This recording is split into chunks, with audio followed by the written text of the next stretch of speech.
하나님의 크신 은혜가 여러분과 함께 하기를 바랍니다.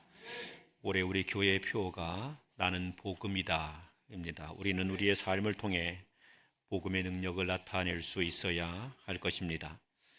언제 어디서든 복음에 합당하게 행함으로 복음의 권세와 능력을 나타내고 우리가 처한 자리에서 나는 복음이다 놀랍게 선포할 수 있게 되기를 우리 주님의 이름으로 축원합니다.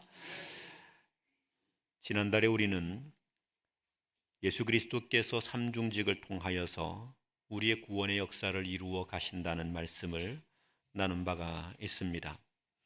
주님께서는 우리의 왕이 되시고 우리의 선지자, 우리의 제사장이 되셔서 우리를 하나님 백성으로 다스리심과 함께 우리를 위한 희생의 제사를, 속죄의 제사를 친히 드려주셨고, 우리가 그분의 말씀을 따라서 하나님의 선한 백성으로 은혜를 누릴 수 있도록 하시는 이 귀한 일들을 예수 그리스도께서 감당해 주셨다는 말씀을 나눈 바가 있습니다. 오늘은 웨스트민스터 소요리 문답 제27문답을 중심으로 그리스도께서 낮아지심에 대하여 함께 나누어 보려고 합니다. 누구나 높고 존귀한 사람이 되고 싶어 합니다. 누구나 부유하게 되고 싶어 합니다. 누구나 많은 힘을 얻고 싶어 합니다. 어느 누구도 가난하게 되고 싶어 하지는 않고 어느 누구도 비천하게 되고 싶지는 않습니다. 그런데 누군가가 스스로 낮아지는 것을 원한다면, 스스로 가난하게 되는 것을 선택한다면 그는 매우 특별한 분이거나 아니면 이상한 사람임에 분명합니다. 그런데 예수 그리스도께서는 친히 하나님이시며 우리의 왕이시고 원천하 모든 것을 창조하신 지극히 높고 존귀하신 분이심에도 불구하고 그는 높음을 취하시기보다 스스로 낮아짐을 선택하셨습니다. 스스로 가난하게 되는 것을 선택하셨습니다. 스스로 비천하게 되는 것을 선택하셨습니다.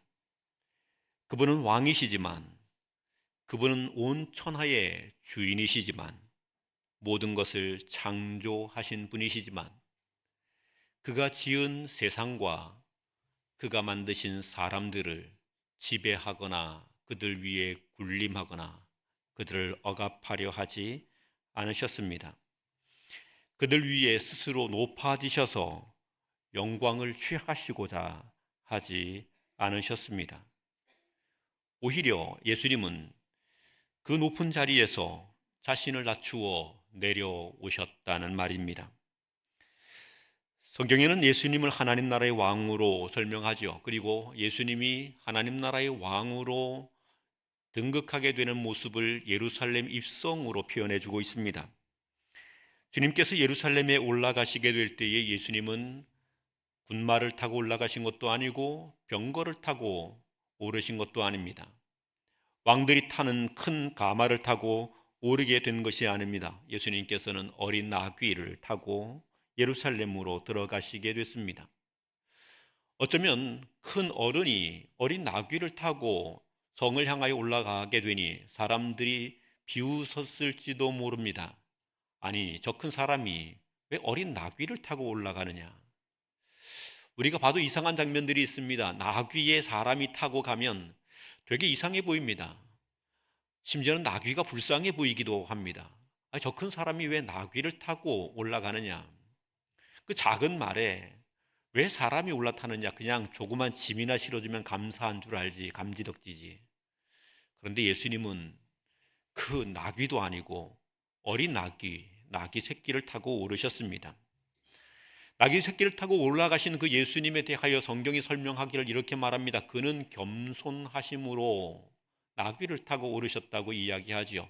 그에게 힘이 없는 것이 아닙니다. 그에게 능력이 없는 것이 아닙니다. 그가 군마를 타고 예루살렘으로 올라갈 수 없는 것이 아니고 큰 병거를 타고 올라갈 수 없는 것이 아닙니다.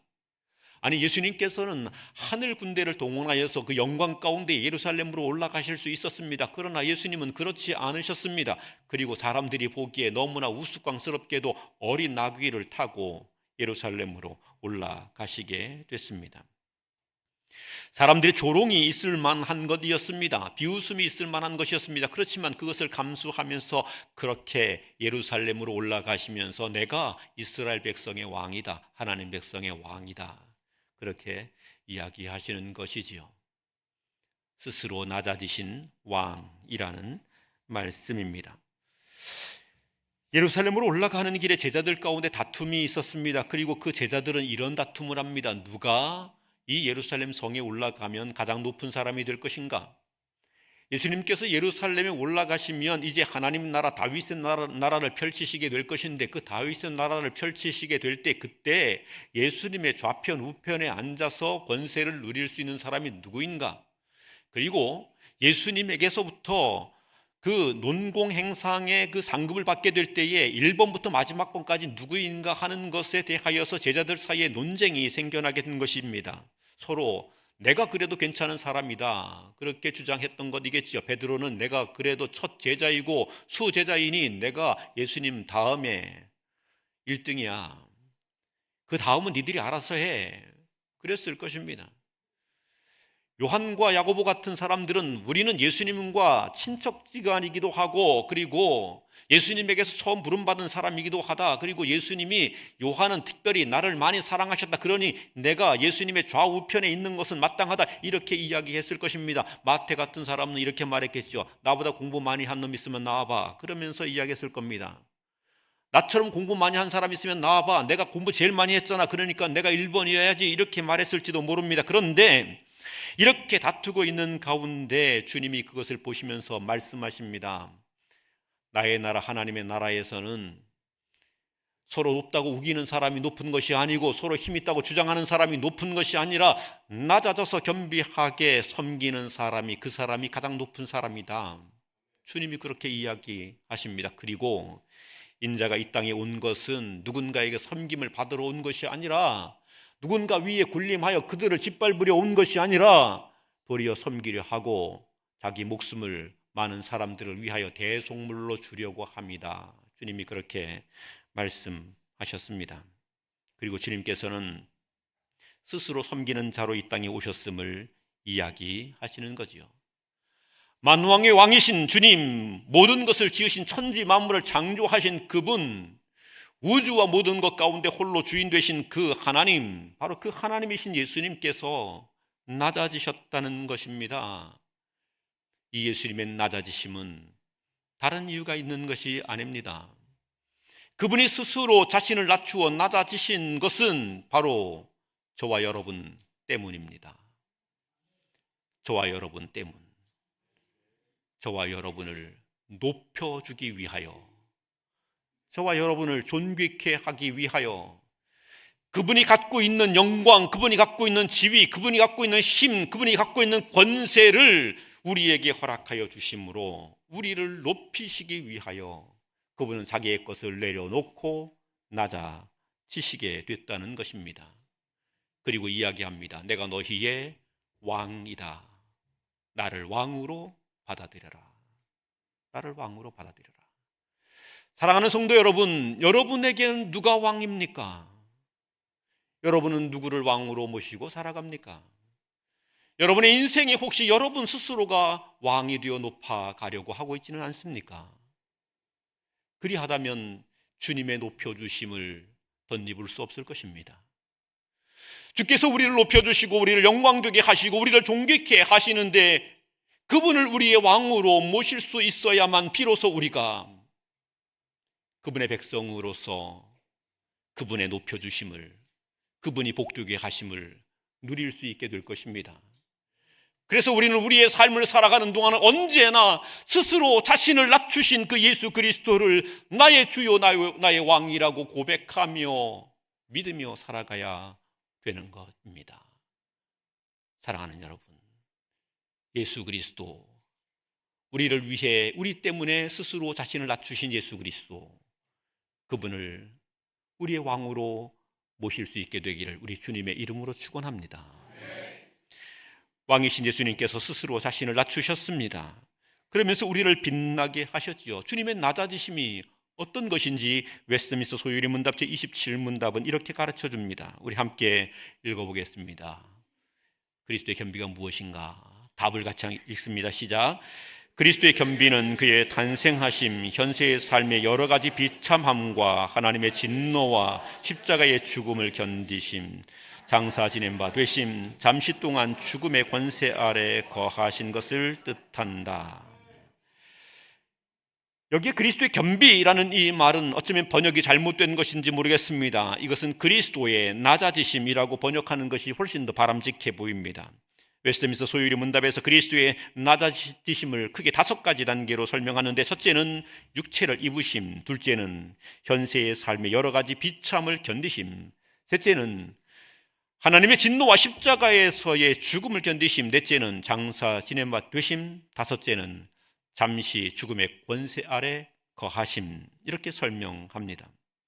하나님이신 예수 그리스도, 하나님의 아들이신 예수 그리스도, 그 하나님이, 천지와 만물을 지으신 하나님이 사람이 되셨다는 것 자체는 감당할 수 없는 부끄러움이요 낮아지심입니다.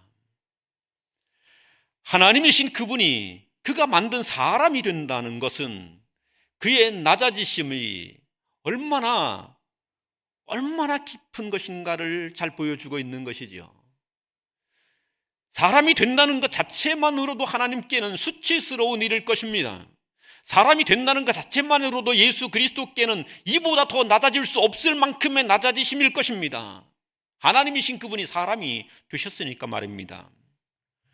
그러면 이 땅에 오시게 될 때에 예수님께서는 굳이 사람으로 오셨으니 사람 가운데서는 최고로 가장 높은 자로 오셨다 할지라도 그분의 낮아지심은 한없이 낮아지신 것입니다. 그런데 예수님께서는 왕으로 이 땅에 오신 것도 아니고 세상의 권세자로, 지혜자로 이 땅에 오신 것도 아닙니다. 세상의 사람들에게 높임받는 것으로 오신 것이 아닙니다. 이 땅에 오시게 되는 그 순간부터 그분은 인간 가운데에 가장 처참하고 연약한 존재로 이 땅에 오시게 되지요. 어린 아기로 태어나시게 될 때에 그가 눕게 된 자리가 말구의 강부에 누였다, 이렇게 성경이 말합니다.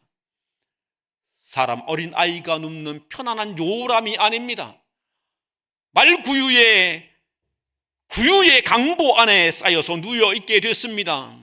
하나님의 아들이신 그분이, 하나님이신 그분이 사람으로 왕자로 태어나도 그것조차도 부끄러운 일일 텐데, 그것조차도 수치스러운 일일 텐데, 가난한 목수의 집의 아들로, 그것도 베들레헴 말구유간에 강보에 쌓여 구유에 누여 있는 신세로 태어나시게 됐다는 것이죠. 그렇게 처참하게 본인을 낮추셨습니다. 하늘 영광과 권세를 다 버리며 하나님의 지위와 영광을 다 버리고 이처럼 낮은 가운데에 오시게 됐습니다. 집에 거할 곳도 없어서, 어느 집에서도 받아들일 데가 없어서 구유에 내려오실 만큼 그렇게 낮아지셨습니다. 역사가들에 의하면 예수님의 아버지 요셉은 오래 살지 못한 것으로 알려져 있습니다. 역사가들은 예수님의 아버지 요셉에 대한 이야기를 말할 때에 아마도 젊은 나이에 일찍 죽었을 것이다, 그렇게 추정을 합니다.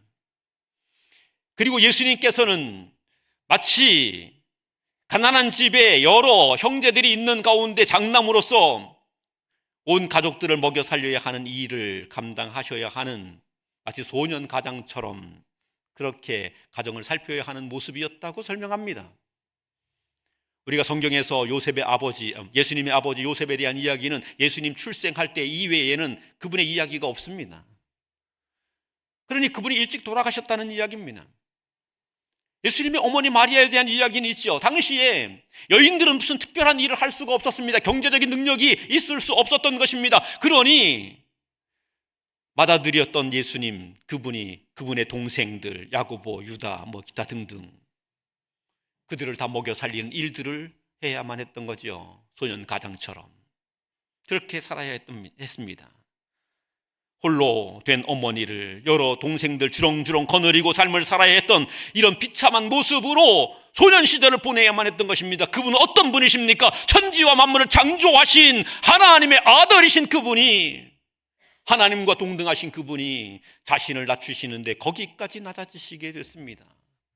그것만으로도 부족하셨던지 예수님은 또 자신을 낮추십니다. 사람들 사이에 비난과 조롱을 받는 자리에 기꺼이 가셨습니다. 그리고 당시 로마 사회에서 가장 처참한 죄인들이 받게 되는 십자가 형벌을 지는 데까지 예수님은 스스로 자신이 낮아짐에 처하셨던 것입니다. 십자가 형벌을 받는 죄인의 자리까지. 그리고 그 십자가 형벌을 받으면서 온갖 조롱과 침뱉음과 모욕과 멸시를 받게 됐지요. 골고다를 올라가시는 예수님의 모습은 성경은 이렇게 기록합니다. 나무 십자가를 지고 올라가다가 쓰러지면서 올라갔다고. 그리고 그 쓰러지고 올라가다가 이 십자가가 너무 무거워서 감당할 수 없다고 본 로마의 병령들이 그 나무 십자가를 그 옆에 있는 구레네 사람 시몬에게 대신 지게 하고 예수님이 십자가 길을 걸어가시게 됐다고. 여러분, 그 십자가가 얼만큼 무거운 것이었습니까? 제가 어린 시절에는 꽤 무거운 십자가라고 얘기를 들었습니다. 목사님들 설교 중에서 120근이나 되는 무거운 십자가라고. 120근이나 된대요. 그래서 십자가가 얼마나 되는지를 제가 찾아봤습니다.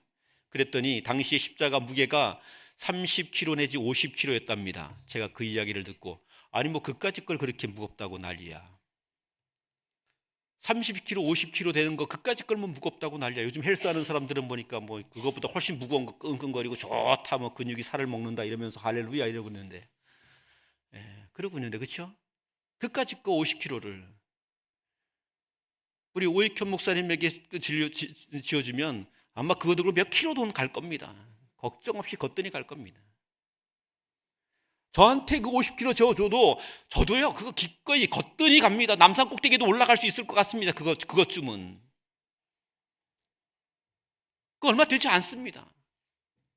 제가 군 생활하는 동안에 인제에서 근무를 했는데 거기는 왜 작업을 많이 시켜나 모릅니다. 철책 작업을 하는데 작업하러 들어갔습니다.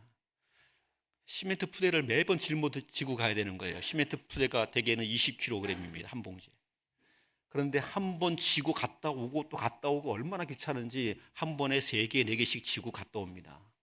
산길을 갔다 옵니다. 그렇게 하루 종일 하는데 한 달씩을 그렇게 합니다. 제가 그렇게 했던 경험이 있는 사람입니다. 걔까지 거 30kg, 50kg쯤이야 지고 뜁니다. 지고 뛰는데 이 십자가를 못 지고 넘어지셨습니다. 예수님이 힘이 없었기 때문입니까? 여러분, 예수님 목수의 아들로 태어나서 목수로 사셨습니다.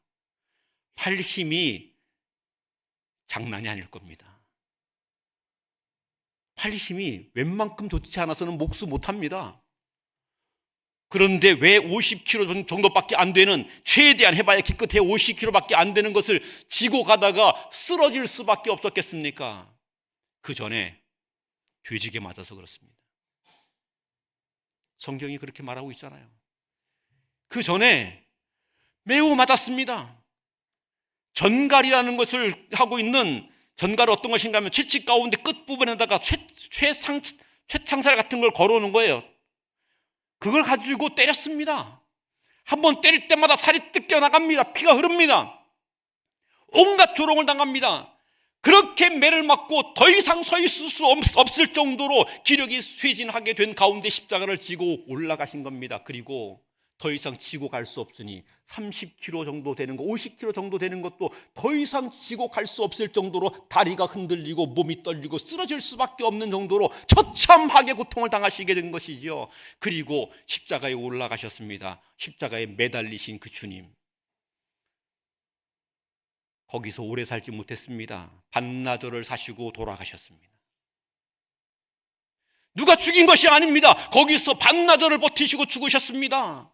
무엇을 의미합니까? 그의 죽음은 보통의 십자가 형벌과는 다르게 처참한 죽음이었다는 겁니다. 다른 죄인들은 십자가에 매달린 채 오래 버티고 삽니다. 일반적으로 일주일간 매달려 산다고 그럽니다. 그런데 예수님은 일주일은 관두고 반나절을 버티고 죽으셨습니다. 그러니 그분의 십자가 지심은 처참하기 이를 데 없는 것이었습니다. 주님은 거기까지 낮아지셨습니다. 거기까지 낮아지셨습니다. 그분이 어떤 분이십니까? 하늘 왕 되신 분이십니다. 하나님의 아들이십니다. 온 천하의 주인이신 분이십니다. 어느 누구도 그분 앞에 거역할 수 없을 만큼 그분에게는 영광과 능력과 존귀가 있는 분입니다. 그런데 저와 여러분 때문에 기꺼이 그 처참한 십자가를 지는 데까지 낮아지셨다는 이야기입니다. 거기서 한 걸음 더 나갑니다. 예수님은 십자가를 지고 죽으시고 죽으셔서 천국에 가신 것이 아닙니다.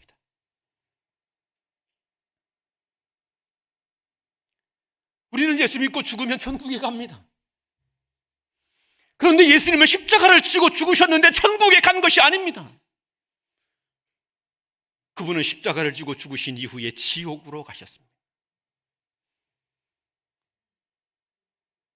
우리가 읽는 사도신경에 한국말에는 기록되어 있지 않습니다만 원문에는 음부에 내려가셨다가 이렇게 되어 있습니다. 음부에 내려가셨다가 지옥에 내려가셨습니다. 지옥 형벌을 받아야 하는 우리들에게 그 지옥 형벌에서 우리의 영혼을 구원하시기 위해서, 저와 여러분의 영혼을 구원하시기 위해서 그분은 하늘 왕이시지만 친히 심판자가 되시는 분이시지만 하늘 영광이 아닌 지옥의 형벌, 그 밑바닥까지 내려가셨다는 겁니다. 거기까지 낮아지셨습니다. 저와 여러분을 위해서 거기까지 낮아지셨습니다.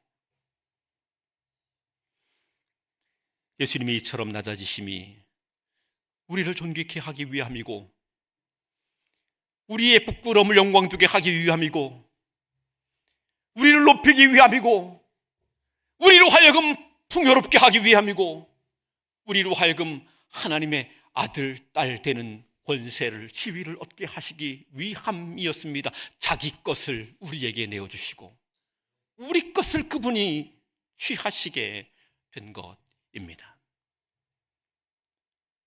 주님이 그렇게 우리를 위하여 낮아지시게 됐다면, 그리고 그분의 낮아지심을 통해서 우리가 그분을 믿음으로, 그분을 우리의 왕으로 모심으로 우리가 그분이 우리에게 허락하시는 영광을 얻을 수 있게 되었다면 우리가 마땅히 살아야 하는 삶은 무엇입니까?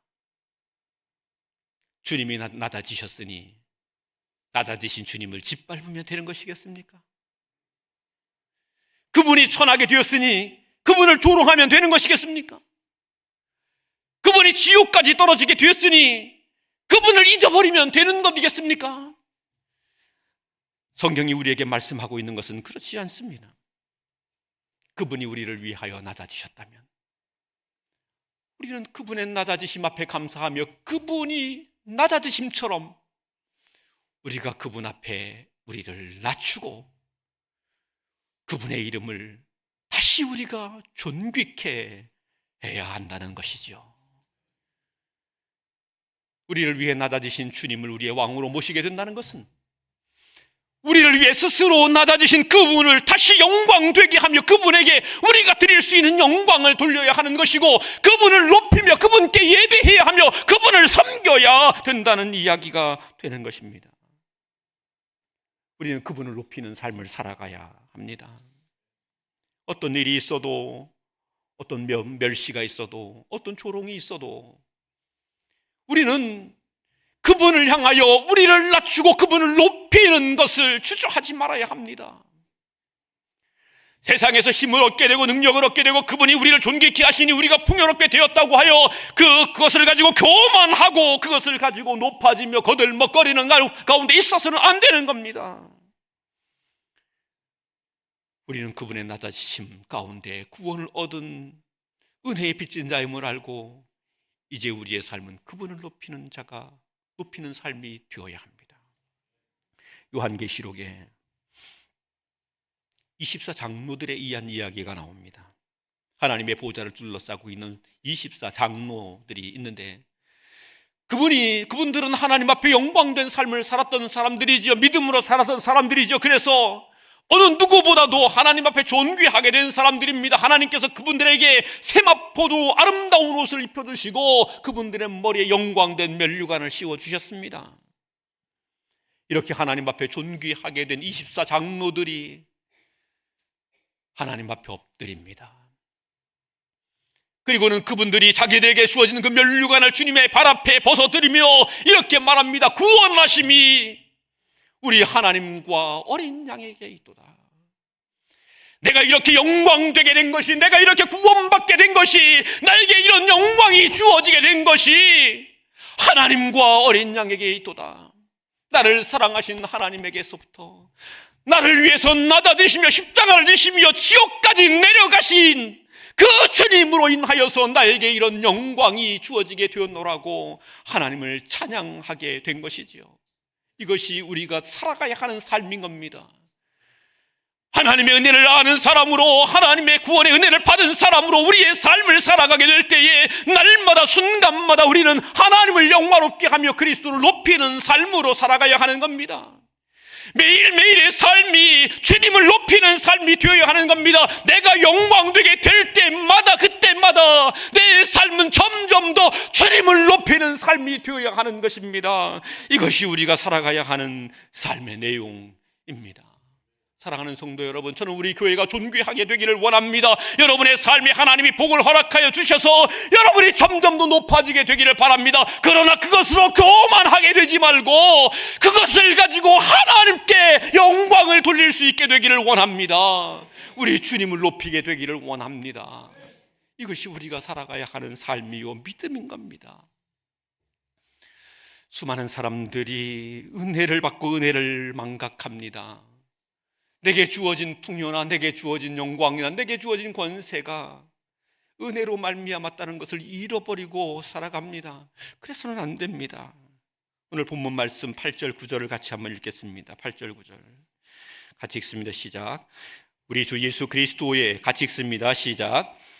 우리 주 예수 그리스도의 은혜를 너희가 알거니와 부요하신 이로서 너희를 위하여 가난하게 되심은 그의 가난함으로 말미암아 너희를 부요하게 하려 하심이라. 아멘. 본문은 말합니다.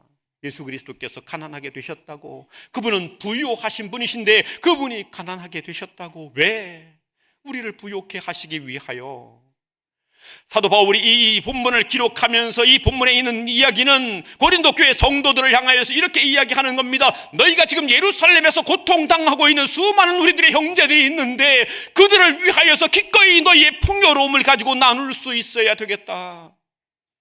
기꺼이 너희들이 그들을 섬기는 사람이 될 수 있어야 되겠다. 왜냐하면 너희가 받은 은혜가 무엇인가를 기억해봐라. 너희가 풍요롭게 되는 그것은 하나님이 우리 주께서 자신의 풍요로움을 가지고 너희에게 주시고 낮아지셨기 때문이 아니냐. 그러니 너희도 너희에게 있는 풍요를 가지고 기꺼이 고난당하는 형제를 향하여 베풀어 줄 수 있는 사람이 되고 그것으로 낮아지게 되었다면 그리스도의 고난에 참여하는 사람, 그리스도의 낮아짐에 참여한 사람이라는 기쁨을 갖는 자가 되어야 한다. 그렇게 이야기하는 것이지요. 교회가 이 시대에 감당해야 하는 사명이 무엇입니까? 성도들이 이 시대를 살아가면서 감당해야 되는 일들은 무엇입니까? 매일매일의 삶에 그리스도를 높이는 삶을 살아가야 합니다. 그리스도를 높인다는 이야기는 그리스도께서 행하셨던 그 일을 높이는 것입니다. 그분의 낮아지심을 높이는 것입니다. 그렇다면 우리는 우리의 삶을 통해서 기꺼이 낮아짐으로 우리 형제를, 이웃을 높여줄 수 있어야 합니다. 많은 성도들이 신앙생활하면서 자기를 높이며 남을 깎는 일이 있지요. 우리 그러지 맙시다. 그래서는 안 됩니다. 예수 믿는 자의 삶은 그런 것이 아닙니다. 우리를 위해 낮아지신 예수 그리스도를 나의 왕으로 모시는 삶은 그런 것이 아닙니다. 함께 성도로서 신앙생활에 가며 서로를 만나게 될 때에 우리가 우리에게 있는 아무리 귀한 것이 있다 할지라도 그것을 가지고 내 곁에 있는 성도를 높여줄 줄 알아야 합니다. 귀하게 여겨줄 줄 알아야 합니다. 존귀하게 만들어갈 줄 알아야 합니다. 이것이 낮아지신 예수 그리스도를 왕으로 모신 자의 삶이 되는 것입니다. 말씀을 맺겠습니다. 사랑하는 성도 여러분, 예수님께서 우리 때문에 우리를 위하여 십자가를 지기까지, 음부에 내려가기까지 낮아지셨습니다. 그분의 낮아짐은 단지 부자가 가난하게 되는 그런 낮아짐이 아닙니다. 그분의 낮아짐은 양반이 상놈이 되는 그런 낮아짐이 아닙니다. 하늘과 땅의 주 되신 그분이 지옥 형벌을 받는 데까지 낮아지심입니다. 한없이 낮아지심입니다. 그러므로 우리를 구원하여 하나님의 자녀 되게 하셨습니다. 이 은혜를 받은 우리들이 예수 그리스도를 나의 왕, 나의 구주로 모시며 날마다의 삶을 통해 그분께 영광을 돌리고 그분을 높일 수 있어야 할 것입니다. 그리고 그분의 삶을 따라 내게 주어진 풍성한 것을 가지고 내 곁에 사랑하는 이웃과 성도들을 높여가며 살아갈 수 있어야 할 것입니다. 우리가 이런 믿음의 삶을 살아가기에 주님께서 우리를 부끄러워하지 아니하시고 주님께서 스스로 낮아지심을 인하여 우리에게 허락하시는 높아지게 하는, 영광되게 하는 이 복이 우리 교회의, 우리 성도들의 삶에 늘 충만하기를 우리 주님의 이름으로 축원합니다. 기도하겠습니다. 하나님 감사합니다.